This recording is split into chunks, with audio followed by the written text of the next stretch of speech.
Lễ tang lung qua an bang kỳ đi tươi mang đi bom đi mà chẳng xóa được đi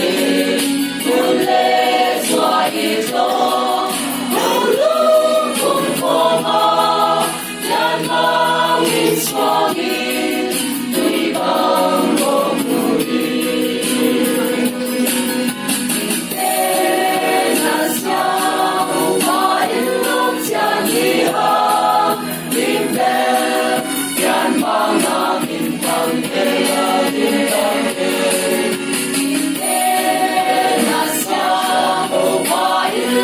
cho kênh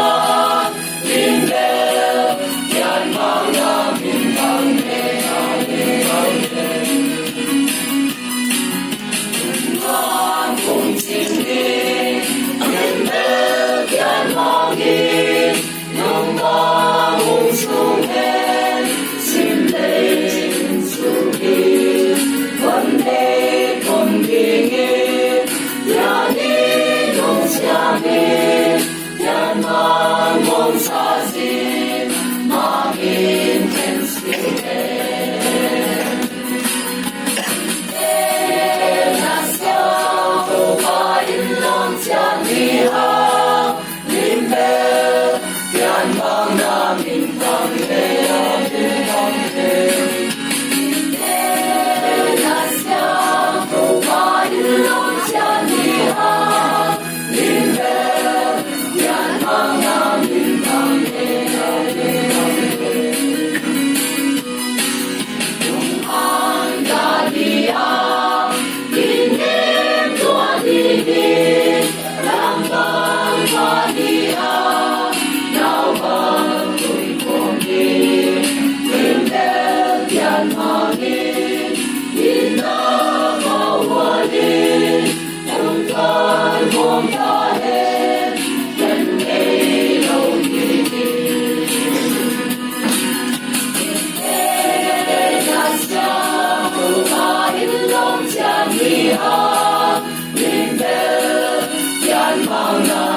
để không bỏ